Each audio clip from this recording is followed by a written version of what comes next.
उपासना के विषय में हम लोग चर्चा कर रहे थे।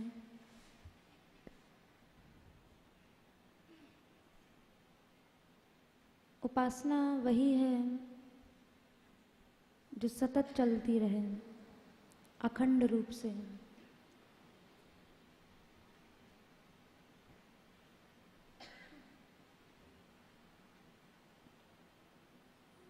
उपासना में यदि कोई व्यवधान आता है तो वो हम लोगों की कमी के कारण, क्योंकि उपासना की परिभाषा जो भगवान कपिल देव ने बताई कि भक्ति भाव भेद के कारण 3 प्रकार की है। सात्विकी है, राजसी है, तामसी है।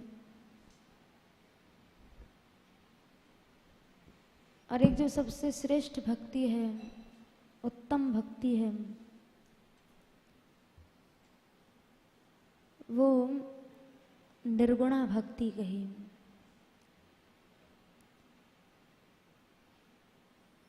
निर्गुणा भक्ति में कभी व्यवधान नहीं आता है, कभी रुकती नहीं है। निर्गुणा भक्ति की पहचान भगवान ने बताई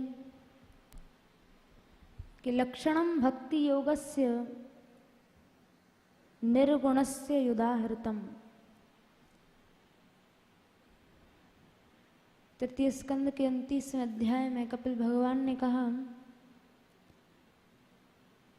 कि वस्तुतः भक्ति तो निर्गुण ही उत्तम है,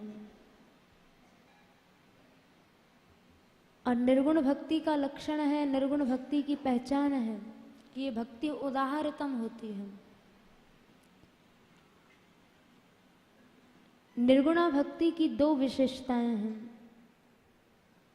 बोले अहेतुक्य व्यवहिता या भक्ति ही पुरुषोत्तम है। पहली बात, निर्गुणा भक्ति अहेतु की होती है, बिना हेतु के की जाती है, बिना किसी इच्छा के।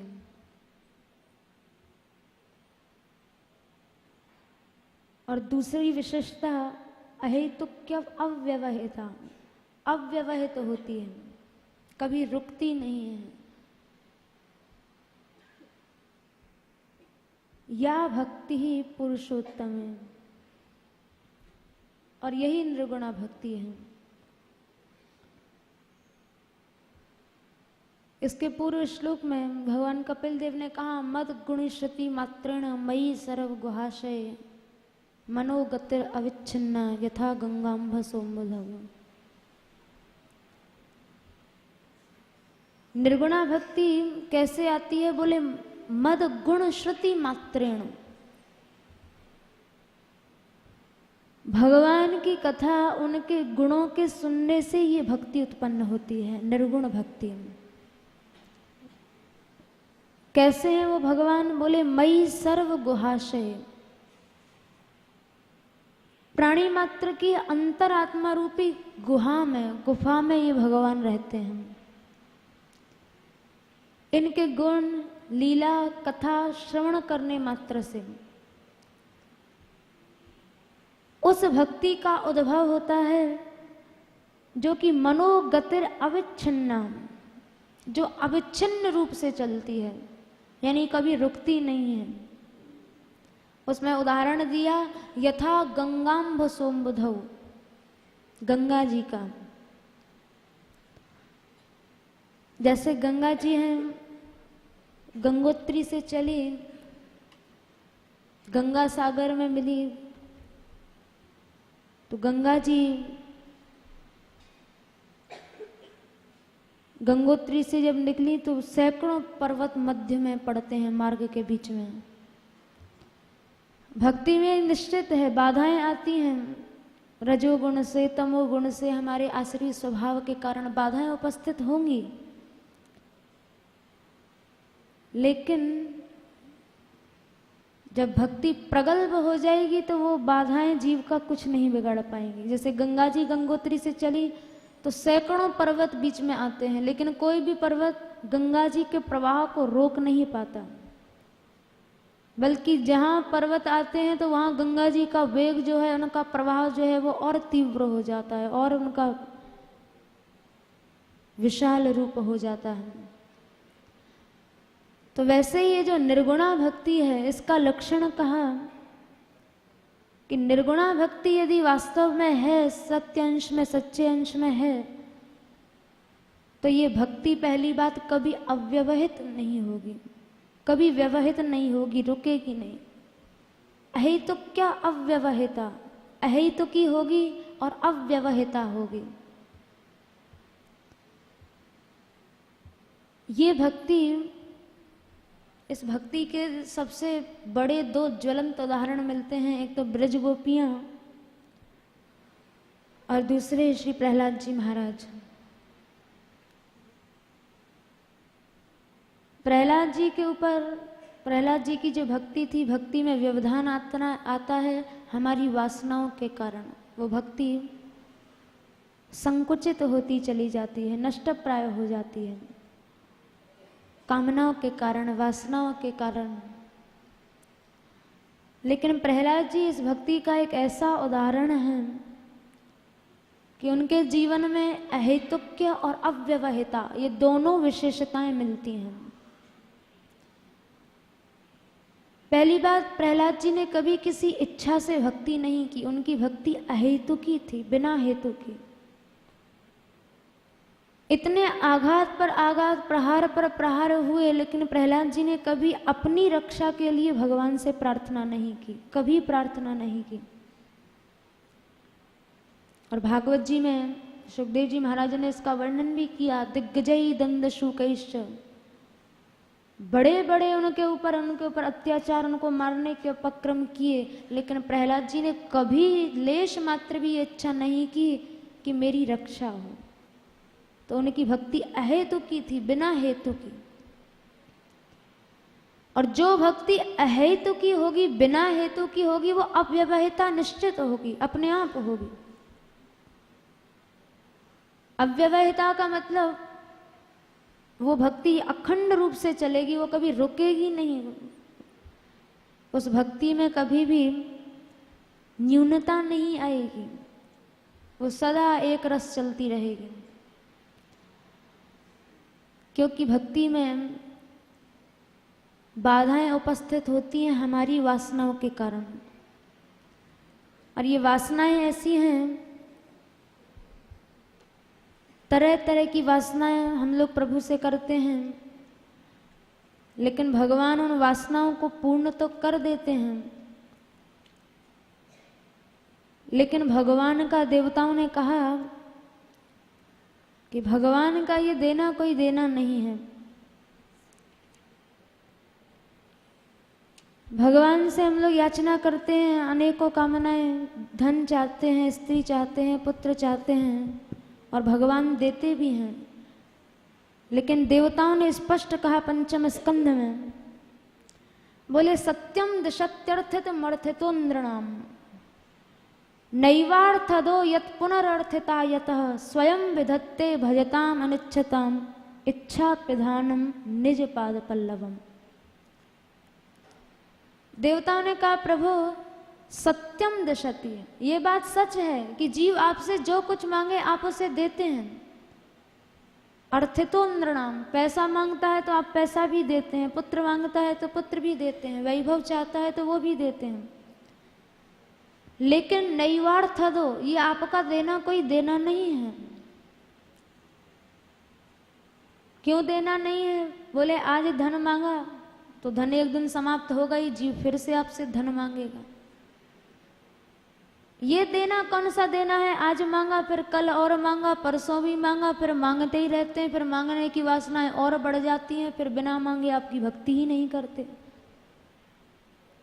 तो इसलिए उन्होंने, देवताओं ने इस बात को स्वीकार ही नहीं किया कि यदि आप किसी को धन दे रहे हैं तो नैवार्थ दो, आप ना दें तो वो ज़्यादा अच्छा है, वो आपका देना देना नहीं है, क्योंकि उससे जीव के अंदर और कामनाएं बढ़ती हैं और वासनाएं बढ़ती हैं। एक वासना पूरी हुई तुरंत दूसरी वासना होगी, इच्छा होगी। इसलिए बोले नैवार्थ दो, ये कोई देना देना नहीं है।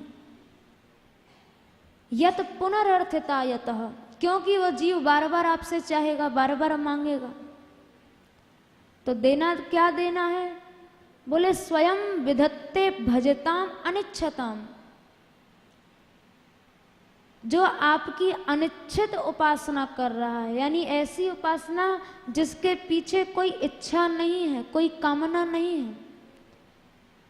जब भक्त आपसे कुछ नहीं चाहता है तब आप उसको वास्तविक वस्तु प्रदान करते हैं।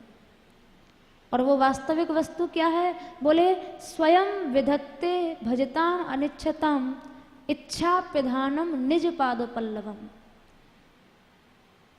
जब बिना हेतु के, बिना किसी कामना के जीव आपकी भक्ति करता है तो आप उस अनिच्छित भक्त के हृदय में निज पाद पल्लवम, अपने चरण कमलों को रख देते हैं। वो चरण कमल क्या करते हैं? बोले इच्छा पिधानम, इच्छाओं को बंद कर देते हैं, फिर कभी कामनाएं पैदा हो ही नहीं सकती। तो यदि आपको देना ही है तो ऐसी चीज दें जिससे कभी दोबारा जीव के मन में याचना की वृत्ति पैदा ही ना हो, वो जीवन में कभी याचक बने ही ना, वो सदा अनिच्छित बन जाए, सदा सदा के लिए वो अनपेक्ष बन जाए, निष्प्रिय बन जाए। यदि देना है तो आप ऐसी चीज दें, अपने चरण कमल दें, अपनी भक्ति दें। तो देवताओं ने भी इसी को देना मांगा। इसलिए जो चतुर भक्त होते हैं वो यही निर्गुणा भक्ति मांगते हैं। जैसे काकभूषणी जी से कहा प्रभु ने, काकभूषणी बांगवर अति प्रसन्न मोहि जान, अनिमादिक सिद्धि अपर निधि मोक्ष सकल सुख खान। तुझे जो चाहिए आज मांग ले, अति प्रसन्न, मैं अतिशय प्रसन्न हूं तेरे ऊपर, जो चाहिए मांग ले। रिद्धि सिद्धि चाहिए, 8 प्रकार की सिद्धियां बताई हैं, अणिमा महिमा लघुमा गरिमा आदि। तुझे ये सिद्धियां चाहिए तो सिद्धियां ले ले। अपर निधि, उनसे भी श्रेष्ठ है निधियां, वो निधियां चाहिए तो वो ले ले। और इन सबका जो सार है वो है मोक्ष सकल सुख खाना। मोक्ष चाहिए तो मोक्ष ले ले। लेकिन काकभूषणी जी की दृष्टि में इन सब चीजों का कोई महत्व ही नहीं था। बोले प्रभु आप ये सब मुझे मांगने को कह रहे हैं तो मुझे तो ऐसा लग रहा है आप कह रहे हैं कोई घास कूड़ा ले ले, भूसी ले ले, कूड़ा करकट ले ले, मुझे ये सब नहीं चाहिए। वहां काकभूषणी जी ने मांगा अविरल भक्ति विशुद्ध तब श्रुति पुराण जही गाव, जही खोजत जोगी सुमुनि प्रभु प्रसाद को पावा। कि आप यदि मुझे देना ही चाहते हैं तो अविरल भक्ति, ऐसी भक्ति जो अविरल है, जो कभी व्यवहित नहीं होती है, जो कभी रुकती नहीं है, जिसके मध्य में कोई बाधा उपस्थित नहीं होती है, आप ऐसी अविरल भक्ति मुझे दें जिसे योगी मुनि आदि भी ढूंढते रहते हैं, प्राप्त नहीं कर पाते, उनके लिए भी वह अप्राप्य है। ये भक्ति केवल प्रभु प्रसाद को पावा, भगवत कृपा से किसी किसी को ही लभ्य होती है, किसी किसी को प्राप्त होती है। और सबसे बड़ी बात तो कल जिस विषय पर हम लोगों ने परस्पर चर्चा की कि भक्ति जो है सत्संग के द्वारा अतिशीघ्र मिलती है, और वो सत्संग मात्र श्रद्धैक गम्य है, केवल श्रद्धा से जीव उसे पा सकता है। तो इसे कहते हैं उपासना, जो सतत रूप से अखंड रूप से चलती रहे उसका नाम है उपासना। इसलिए सर्वत्र भक्तों ने कोई भी इच्छा नहीं की, मात्र भगवान की भक्ति की ही इच्छा व्यक्त की। भागवत जी में इसके और भी उदाहरण प्राप्त होते हैं। सुदामा जी महाराज ने जब उनकी धर्म पत्नी सुशीला ने उनको प्रभु की ओर अग्रसर किया, प्रभु के पास भेजा, तो सुदामा जी चले गए वहां प्रभु के पास, रात्रि विश्राम भी किया। और अगले दिन जब सुदामा जी ने वहां से वापस लौटने की अनुमति ली, तो श्री ठाकुर जी ने भी सहज अनुमति दे दी और सुदामा जी प्रभु की कृपा विचार करते हुए अपने गांव को लौट आए। तो जिस समय सुदामा जी महाराज आ रहे थे तो मार्ग में प्रभु की कृपा का आभार मानते हुए, उसे सराहते हुए लौट रहे थे। सुदामा जी ने विचार किया कि न मैंने प्रभु से कुछ मांगा और न ही प्रभु ने मुझे कुछ दिया, क्योंकि भगवान जीव धन संपत्ति चाहता है उसे दे देते हैं, लेकिन भगवान अपने भक्त को, जिसको आत्मीयता प्रदान करते हैं, जिसको अपना स्वत्व प्रदान करते हैं, उसे भगवान कभी धन संपत्ति नहीं देते हैं। क्योंकि वो जानते हैं कि धन संपत्ति जो है ये मात्र जीव के विनाश का हेतु है, इससे कोई लाभ नहीं है, मात्र हानि ही है। तो इसलिए भगवान स्वयं अपने भक्त को धन संपत्ति नहीं देते हैं। तो वहां सुदामा जी के चरित्र में भक्ताय चित्रा भगवान ही संपदो राज्यम विभूतिर न समर्थयत्यज। भगवान स्वयं संपत्ति है, विभूति है, वैभव है, ये सब देने में स्वयं भगवान समर्थ नहीं है। स्वयं भगवान इस चीज का समर्थ तो है लेकिन समर्थन नहीं करते हैं, स्पष्ट लिखा है। बोले राज्यम विभूतिर न समर्थयत्यजः। भगवान स्वयं इस चीज का समर्थन नहीं करते हैं कि मैं भक्त को कुछ दूं। स्वयं भगवान नहीं चाहते और भगवान देते भी नहीं हैं। जिसे भगवान अपना आत्मीय मानते हैं, ज्यादा अपना मानते हैं, उसे भगवान कभी धन संपत्ति नहीं देंगे। और यही भगवान की सच्ची कृपा है, क्योंकि भगवान ये जानते हैं कि अदीर्घ बोधाय विचक्षणः स्वयं। ये बेचारा जीव जो है ये अदीर्घ बोधाय है। अदीर्घ बोध कहते हैं जिसको दूर का ज्ञान नहीं होता है। जो विवेकी जन होते हैं वो दूरदर्शी होते हैं, वो दूर तक का उनको ज्ञान रहता है। वो जानते हैं कि धन जो है इसकी प्राप्ति के लिए चेष्टा नहीं करनी चाहिए, क्योंकि धन से उत्पन्न होने वाले जो विकार हैं, मद है, अभिमान है, बहिर्मुखता है, ये सब चीजें जीव के नाश का हेतु हैं। इसीलिए विवेकी जन जो होते हैं, दूरदर्शी जो होते हैं, क्रांतदर्शी जो होते हैं, वो लोग कभी धन संपत्ति नहीं चाहते। और ये हम लोग जो हैं, हम लोग अदीर्घ बोधाए हैं, हम लोगों को दूर का ज्ञान नहीं है। अभी धन संपत्ति मांग लेंगे और पाकर बड़े प्रसन्न भी हो जाएंगे। धन संपत्ति पाकर कहेंगे भगवान की बहुत बड़ी कृपा हुई, क्योंकि अदीर्घ बोधाए हैं। धन से जन्य जितने भी विकार हैं, दूषण हैं, कलमश हैं, उनको हम लोग नहीं जानते हैं, उनसे अज्ञ हैं। तो इसलिए भगवान जानते हैं कि अदीर्घ बोधाय विचक्षणः स्वयं और पश्यन् निपातम धनिनाम मदोद्भवम।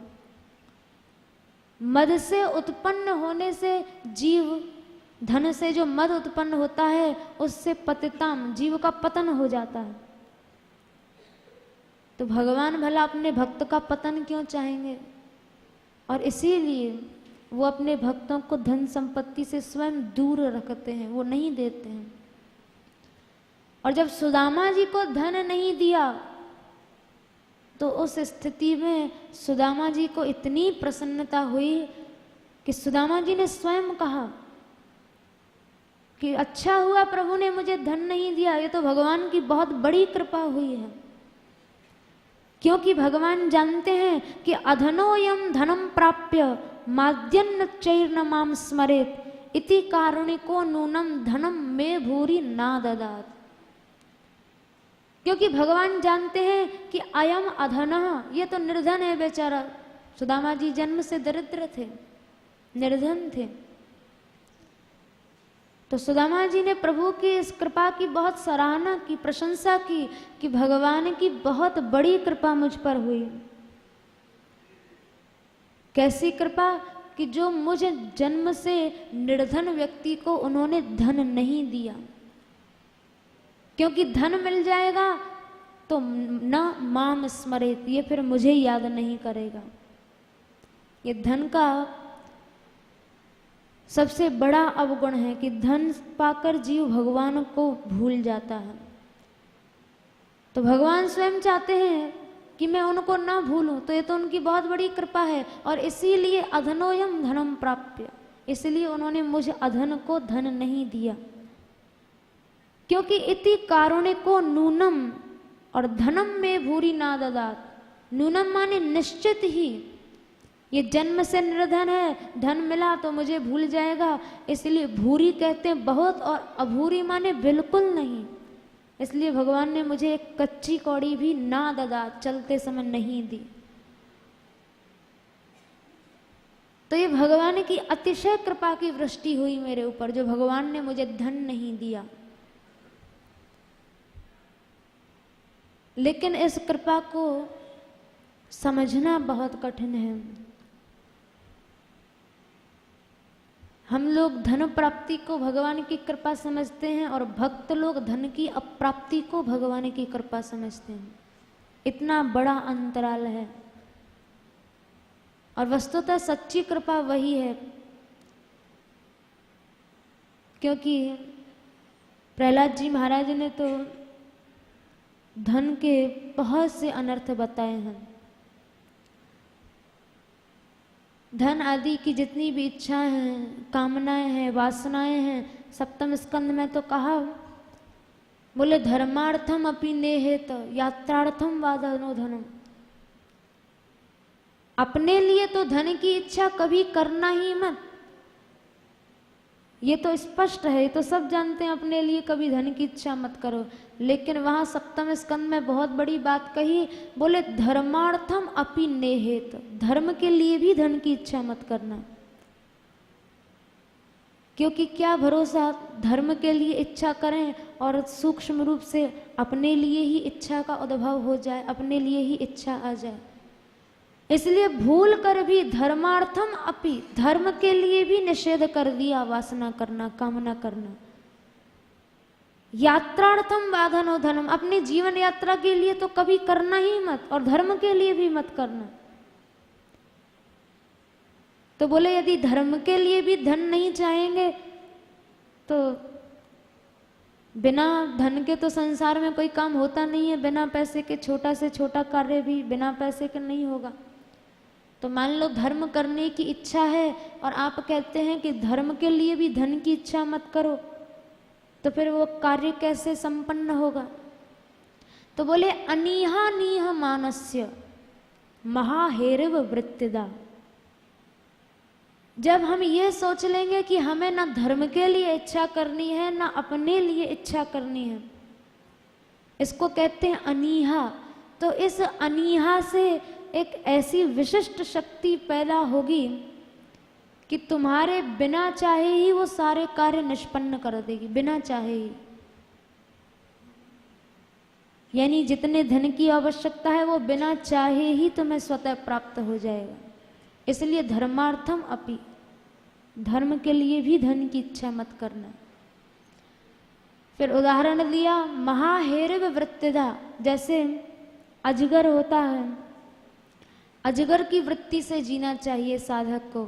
सप्तम स्कंध में कहा अजगर है, मिल गया तो भी संतुष्ट, और नहीं मिला तो कभी किसी वस्तु की प्राप्ति के लिए वो चेष्टा नहीं करता है। मिल गया तो, नहीं मिला तो ठीक है। तो उसकी इस वृत्ति से उसके जीविका में कोई बाधा नहीं पड़ती। ऐसा नहीं है कि अगर अजगर चेष्टा ना करे तो वो मर जाएगा, नहीं। भगवान उसे भी वहाँ किसी न किसी ब्याज से, किसी न किसी बहाने से सब वस्तुएं उसे भी प्रदान करते हैं। तो ये ऐसी वृत्ति है अजगर वृत्ति, महाहेर वृत्तिदा।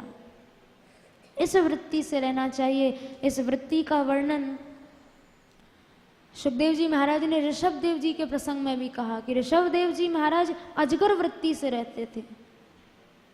अपने खाने पीने, रहने सहने, पहनने ओढ़ने के लिए कभी चेष्टा ही नहीं की और सारा कार्य अपने आप विशुद्ध परमहंसचर्या का उन्होंने ऐसा आदर्श रखा, महाहेर वृत्ति से रहे तो अपने आप सारा कार्य निष्पन्न हो गए अपने आप। इसीलिए कहा कि कभी भूल कर भी वासना मन में उत्पन्न ना हो जाए, भूल कर भी, क्योंकि कामनाओं से श्रीमद् गीता जी में भगवान ने दूसरे अध्याय में कहा कि कामनाओं से सबसे बड़ा नाश होता है, जीव की शांति नष्ट हो जाती है, उसके अंतःकरण की जो शांति है वो नष्ट हो जाती है। बोले विहाय कामान्यः सर्वान् पुमाश्चरति निष्प्रियः निर्ममो निरहंकारः स शांतिम अधिगच्छति। यदि कामनाएं छोड़ दी, अहंता छोड़ दी, ममता छोड़ दी, एकदम निष्प्रिय बन गए तो निर्ममो निरहंकारः स शांतिम अधिगच्छति, तो जो सच्ची शांति है, जीवन की जो शांति है, अधिगच्छति, वो तुम्हें प्राप्त हो जाएगी। तो कामना से सबसे बड़ा नाश है कि जीव के अंतःकरण की जो शांति है उसका उन्मूलन हो जाता है, वो नष्ट हो जाती है। सबसे बड़ा जो सुख है वो शांति में ही है। फिर भगवान ने गीता जी में ये भी कहा, आपूर्यमाणम अचल प्रतिष्ठम समुद्रमापः प्रविशन्ति यद्वत् तद्वत् कामायम प्रविशन्ति सर्वे स शांतिम आपनोति न काम कामी। जैसे समुद्र है, समुद्र में बहुत सी नदियां आकर मिलती हैं, बहुत सी नदियां, और जब नदियां आती हैं तो इतने उत्ताल वेग के साथ आती हैं कि ऐसा लगता है मानो समुद्र को हिला देंगी। लेकिन जब वो समुद्र के पास पहुंचती हैं, समुद्र में मिलती हैं, तो हर नदी का अपना एक नाम होता है, रूप होता है, रंग होता है, आकार होता है, एक निश्चित लंबाई होती है, एक निश्चित सीमा होती है। लेकिन जब वो समुद्र में आकर मिलती हैं तो उनका नाम, रूप, रंग, आकार सब मिट जाता है। वैसे ही जिस मनुष्य के अंदर कामनाएं नहीं हैं, जो एकदम स्थित प्रज्ञ हो गया है, उसे ना विषय विकल कर पाएंगे, ना उसे किसी प्रकार का द्वंद्व विचलित कर पाएगा, बल्कि जितने भी द्वंद्व हैं, जितनी भी अशांतियां हैं, वो सब आकर उसमें जब समाहित होंगी तो वो स्वयं शांति, उनको स्वयं को शांति मिल जाएगी, वो स्वयं वहां समाप्त हो जाएंगे। तो सबसे बड़ा नाश है कि वासनाओं से शांति का ह्रास होता है, शांति नष्ट होती है, क्षीण होती है।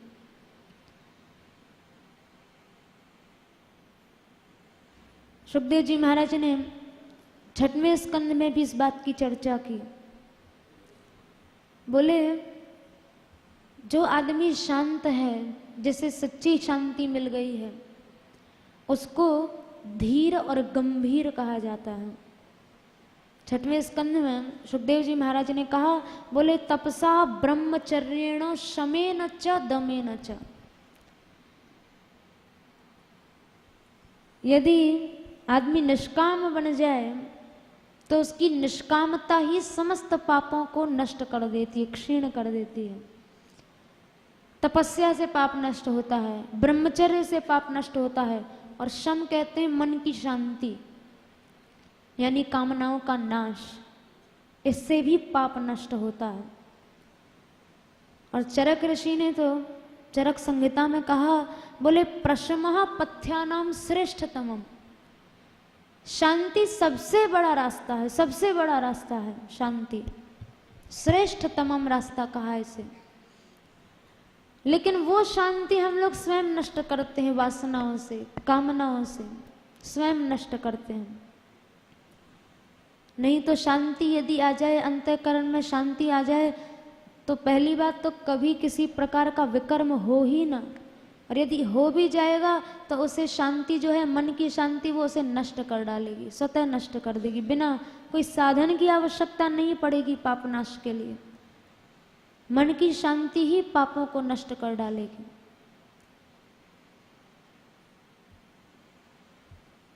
इसलिए जो दक्ष भक्त होते हैं, चतुर भक्त होते हैं, वो भगवान से भी कोई कामना नहीं रखते हैं। प्रहलाद जी महाराज को कहा नृसिंह भगवान ने, कोई वरदान मांग ले, तुझे जो चाहिए मांग ले, वरम वृणीश।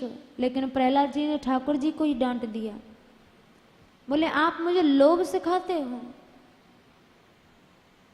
आपका और मेरा संबंध तो ऐसा है जैसे एक निष्काम स्वामी और निष्काम भक्त का संबंध है।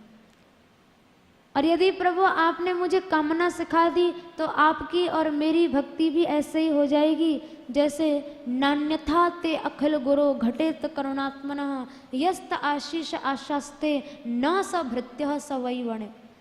जैसे एक बनिया की बनियागिरी होती है, वो बनिया वैश्य हर चीज को व्यवसाय बनाता है। तो यदि मैं आपसे कोई इच्छा रखूंगा, कोई वरदान चाहूंगा, मांगूंगा, तो मेरी और आपकी भक्ति भी एक व्यवसाय बन जाएगी। इसलिए मुझे कुछ नहीं चाहिए। तो प्रभु ने प्रहलाद जी को कहा कि प्रहलाद, एक तरफ तो तुम कहते हो कि मैं तुम मेरे भृत्य हो, मेरे दास हो, तो दास का तो कर्तव्य होता है कि स्वामी जो कहे तत्परता के साथ उस आज्ञा का पालन करे। तो इस समय मेरी आज्ञा है कि तुम वरदान मांगो, तो इसलिए मांगो वरदान। और यदि नहीं मांगते हो तो तुम मुझे अपना दास मत कहो, क्योंकि दास का कर्तव्य है आज्ञा पालन। तो वहां प्रहलाद जी महाराज ने बहुत चतुराई दिखाई। प्रहलाद जी ने कहा, ठीक है प्रभु, आप कहते हैं तो वरदान तो मुझे मांगना ही पड़ेगा। प्रहलाद जी ने ऐसा वरदान मांगा कि उसके बाद फिर भगवान की हिम्मत ही नहीं हुई आगे कुछ कहने की। प्रहलाद जी ने कहा, अच्छा स्वामी, अब मैं वरदान मांगू? प्रभु बोले, हाँ मांगो, निसंकोच मांग लो जो चाहिए। तो प्रहलाद जी बोले कि यदि राशिष में कामान वरांस्तम वर दर्शभ। हे प्रभु, आप वर देने में ऋषभ हैं, श्रेष्ठ हैं। मैं जानता हूं कि आज मैं आपसे जो मांगूंगा आप मुझे दे देंगे। तो प्रभु हंस गए, बोले प्रहलाद, तुम्हें जो चाहिए मांग लो। तो प्रहलाद जी ने आगे कहा, बोले कामानाम हृदय संरोहम और भवतस्तु वृणे वरम। सप्तम स्कंध में प्रहलाद जी ने 10वें अध्याय में कहा, बोले प्रभु, यदि आप मुझे देना ही चाहते हैं तो ये वरदान दीजिए कि आज के बाद मेरे मन में कभी कोई कामना उत्पन्न ही ना हो, मेरा मन कभी आपसे कुछ चाहे ही ना, कभी कोई इच्छा ही उत्पन्न ना हो। कामानाम हृदय संरोहम, कामनाओं का जो उद्भव है, कामनाओं की जो उत्पत्ति है, ये सदा सदा के लिए बंद हो जाए, बस मैं यही आपसे वरदान मांगता हूँ। क्योंकि कामना से इंद्रियाणी मनो प्राण, 12 जो शक्तियां बताई, इंद्रिय की है, मन की है, प्राण है, आत्मा है, ये 12 शक्तियों का एक साथ सर्वनाश हो जाता है। इतना बड़ा नुकसान, इतना बड़ा हरास जीव का होता है। और यदि इन कामनाओं से जीव उन्मुक्त हो गया, इनसे विमुक्त हो गया, तो इतनी बड़ी बात कह दी, बोले विमुंचति यदा कामान मानवो मनसि स्थितान तर्येव पुंडरीकाक्ष भगवत्वाय कल्पते। प्रहलाद जी महाराज ने कहा, प्रभु, जिस व्यक्ति के अंदर कामना नहीं है वो भगवत्वाय कल्पते, वो साक्षात भगवान ही बन जाता है। इतना प्रशस्त पद जीव को प्राप्त हो जाता है। यदि ये कामनाएं जीव के अंदर ना हो तो साक्षात भगवान बन जाए। श्रुतियों में भी इस बात को कहा। छांदोग्य उपनिषद में एक प्रकरण आता है आनंद मीमांसा। उस प्रकरण में ब्रह्मलोक तक के सुख का वर्णन किया है और बड़ा क्रमबद्ध वर्णन है। कि 100 मनुष्यों को जो सुख प्राप्त होता है वो एक सम्राट को प्राप्त होता है, 100 सम्राट को जो सुख प्राप्त होता है वो एक साधक गंधर्व को मिलता है, 100 साधक गंधर्वों को जो सुख मिलता है वो एक देव गंधर्व को मिलता है। इस तरह से क्रमबद्ध तरीके से बताया और फिर आखिर में बोले कि सबसे ज्यादा सुख है ब्रह्मलोक में। सुख का जो चरम सीढ़ी है, जो अंतिम सीढ़ी है सुख की, वो है ब्रह्मलोक, यानी सबसे ज्यादा सुख ब्रह्मलोक में है। लेकिन ब्रह्मलोक से फिर नीचे इस मृत्यु लोक में उतर आए। वहां एक शब्द आता है उपनिषद में, बोले श्रोत्रियस्य च अकाम हतस्य, जिस आदमी के अंदर कामना नहीं है उसे ब्रह्मलोक तक का सुख यहीं इसी मृत्यु लोक में प्राप्त हो जाता है। जिसके अंदर वासना नहीं है, जो अकाम हत है, जिसको कामनाओं ने नहीं मारा है, जो कामनाओं की मार से बच गया है, उसे ब्रह्मलोक पर्यंत का सुख इसी लोक में, इसी मृत्यु लोक में सहज स्वतः प्राप्त हो जाता है, बिना प्रयास के प्राप्त हो जाता है। कोई प्रयास की आवश्यकता नहीं है। और एक जगह तो वेदों में कहा, बोले संसार में सबसे बड़ी वस्तु क्या है? तो बोले सबसे बड़े हैं पहाड़। पहाड़ों से बड़ी तो कोई चीज, कोई वस्तु दिखाई नहीं देती। तो बोले क्या पहाड़ से बड़ी कोई वस्तु नहीं है? बोले हैं। पहाड़ से बड़े हैं समुद्र। समुद्रों में सैकड़ों पर्वत हैं, सैकड़ों पर्वत। समुद्र की गहराई की कोई था नहीं है। तो समुद्र से बड़ी चीज है? बोले हाँ, समुद्र से बड़ा है आकाश। आकाश की ऊंचाई का कोई पार नहीं है, इसका कोई पारावार नहीं है। आकाश के नीचे कितने ही समुद्र हैं, कितने ही महासागर हैं। तो क्या आकाश से भी कोई बड़ी चीज है? बोले हाँ, वेदों में कहा नभ सस्तु महद ब्रह्म। आकाश से भी बड़ा है ब्रह्म, यानी भगवान। और भगवान से भी कोई बड़ी चीज है? बोले हाँ, एक चीज है जो भगवान से भी बड़ी है। भगवान से बड़ी क्या चीज है? तो वहां कहा, बोले ततो आशा गरीयसी, कि कामना जो है, आशाएं जो हैं, ये भगवान से भी बड़ी हैं। यानी इनका भगवान की भी कोई, उनके भी आदि अंत को समझ ले, लेकिन कामनाओं के आदि अंत को तो समझा ही नहीं जा सकता है, वो अगम्य है। इसलिए ब्रह्म से भी बड़ी बताई कामनाएं, कि इन कामनाओं का कोई पार नहीं है। हिरण्यकश्यप था, रावण था, ये लोग भगवान बनना चाहते थे। कामनाओं का कोई पार थोड़े ही है, भगवान बनना चाहते थे। और हिरण्यकश्यप ने स्वयं कहा भी सप्तम स्कंद में, जिस समय प्रहलाद जी को डांटा तो बोला क्रुद्धस्य कंपन्ते त्रयो लोकाः सहेश्वरा। हिरण्यकश्यप ने ऐसी तपस्या की थी कि अपार शक्तिशाली हो गया था, स्वयं को भगवान समझता था। और उसने स्वयं कहा त्रयो लोका सहेश्वरा, कि मेरे क्रोध से सारी त्रिलोकी ईश्वर सहित कांपती है। ईश्वर को भी उसने अपने अधीन कर लिया। हिरण्यकश्यप के शब्दों से ऐसा ही पता लगता है कि मैं जब क्रोध करता था तो ईश्वर सहित सारी पृथ्वी कांपती है। और तू एक छोटा सा बालक, तुझे मेरे शासन को काटने में कोई भय नहीं लगा, तूने सहज में इसका उल्लंघन कर दिया। तो क्यों? क्योंकि ये आशाएं जो हैं, ये आशाओं को ब्रह्म से भी बड़ा कहा, ये भगवान से भी बड़ा बनना चाहती हैं, ये कामनाएं ऐसी हैं। इसलिए भगवान ने स्वयं गीता जी में कहा महाशनो महापापमा विद्येनम यह वैरणम काम एष क्रोध एष। ये कामनाएं जो हैं महाशन हैं। महाशन यानी इनकी कभी उदर पूर्ति नहीं होती, कभी पेट नहीं भरता। एक खत्म नहीं हुई कि दूसरी, दूसरी नहीं हुई कि तीसरी। और महापापमा, जीव से पाप कराने वाली भी यही है। और विद्ये नमी वैरणम, जीव का सबसे बड़ा शत्रु भी यही है, कामना है।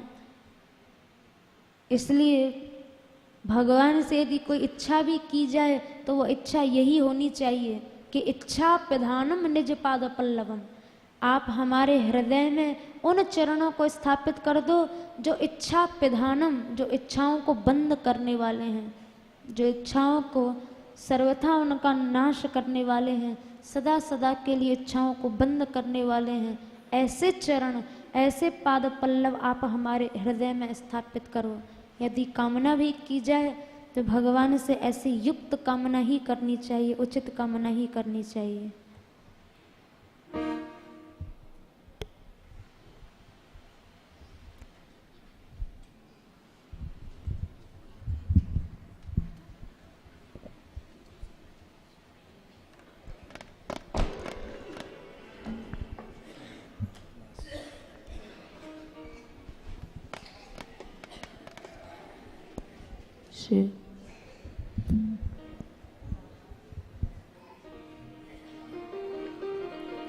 राधे किशोरी दया करो, राधे किशोरी दया